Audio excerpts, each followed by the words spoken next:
What's up, YouTubers? Today we're going to talk about the Hogue Deka. This is an Alan Elishewitz design.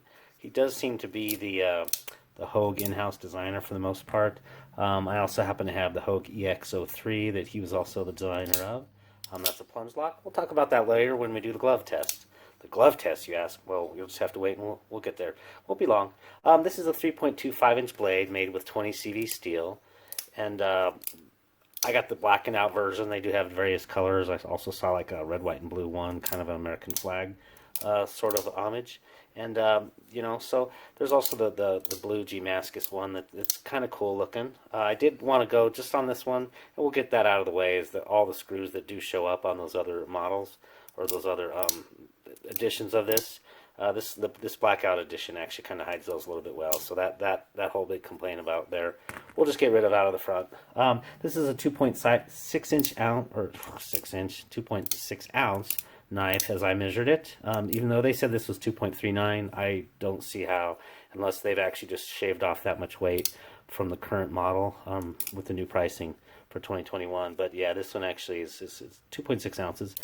Cost me $119 on a decent sale, but these are actually now with the New Year models are going for $148. So I guess very price worthy with some comparison knives that we'll talk about right now. Which of course you couldn't get out of this without the Benchmade bug out blackout edition, and I also have the Spyderco lightweight para 3 lightweight.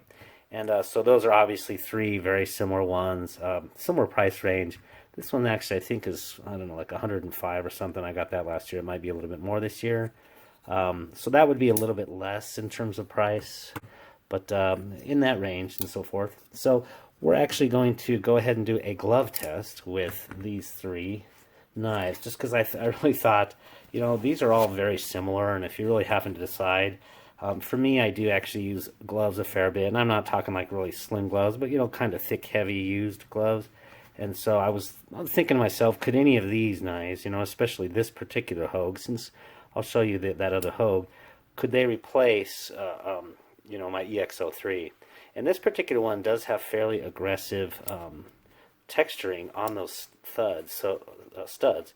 So I can actually utilize gloves with this particular one pretty well. It's not like super fidgety, but that's not what you're going for when you're wearing gloves and need to use a knife. So not bad on that. We'll go ahead and bring out the bug out here. So the bug out, is also pretty good on the out, but I will say those, it's tough to get hands on those posts a little bit more, but I can do that. They just don't stick out quite as much, or they're not as aggressive. And then onto the Spyderco for the glove test. This one I can use the thumb hole pretty nice, but boy, I gotta tell you, with thick gloves, getting to that compression lock, you have to have a certain bit of luck on that thing. So from that perspective, and then again, kind of for me is the using this plunge lock for the Hogue EX3. It kind of answered the question of, if you're going to be wearing gloves, you're going to be using that one. So back to the Deka on this one, but I just thought that was kind of an interesting test, since I did have another Hogue blade here, and we'll be reviewing that one in the future. As far as the pros, this Able lock, aka Axis lock, is very smooth. This is definitely a notch above, I think, out of the gate, the Benchmade one for the most part. This blade is fantastic, super thin and slicey. It is 20 CV as I talked about. It has just the right amount of jimping on the top there. Fantastic. It has a marvelous clip point that brings it down to a nice pokey tip if you need to pierce something and or stab boxes.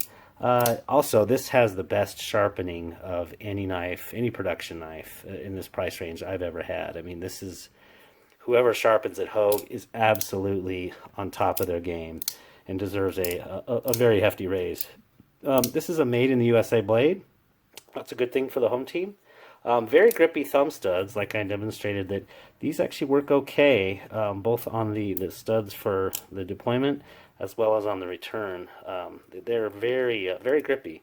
And we'll talk about that as one of the cons later too. Can be. It's very fidgety, obviously. You can use the middle finger on this particular one, not a problem. You know, your regular flip open. And one of the things that I think this is also a little bit more solid on than the bug out is this one works really well with just single handed, whether it be on the thumb side or on the finger side, where you basically retract that and flip it out. So whereas on the Benchmade, it kind of it's a little bit tight there, and it's a lot easier with two. So on the Deka, fantastic on that, and they used T8 screws everywhere. I mean, even on the pocket clip, and it is a decent pocket clip, not great. In terms of use, it's decent, not super deep. I'm okay with that. I did use this fishing a couple times, and it's just kind of painted, so that paint is going to come off and expose. You know, if you're going for the blacked out look, that's not going to be the greatest thing for it. On the con side, I think the middle barrel spacer is probably not necessary on this thing. I understand they're trying to be a little bit more rigid and so forth, but I think looking at the design, it just kind of adds more production cost quality, or you know, for not necessarily a great return on quality. I don't know. I mean, but I've handled enough knives that I think they could get rid of this middle barrel spacer right there. You know, and this does suffer from, you can kind of see those screws that go into these sides. That suffers from the same thing as the Benchmade 940, and I get it. They're trying to use you know, they're trying to use the same screws, so not a big problem with that.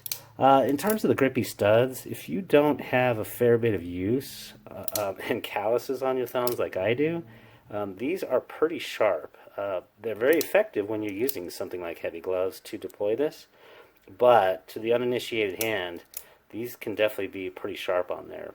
Good grip, but also a little bit sharp. And I would say the last thing is, even though this one fits really nice, you know, a medium-large hands, all four fingers, it does actually end up sending that clip in. It just, I think with the narrowness of it, being so narrow, it is where it kind of wasn't the greatest, and it gets a little bit hot spot if you're cutting a lot on that one. Overall, this is a great slicey, lightweight blade made in the USA. It's made out of great materials. It really does beat some of the other benchmarks out there, and even with the new price of $148, which is the exact same as, you know, other things that I still love and utilize, but that actually is one that I gave away, but I did have it back because my kid's back from college, and I'd just say for my money, this one really, it does outclass the bug out for this, especially for this particular blacked out edition. A little bit sturdier as well. So hope you enjoyed this. If you did, go ahead and like and subscribe, and have yourself a great day. Take care now.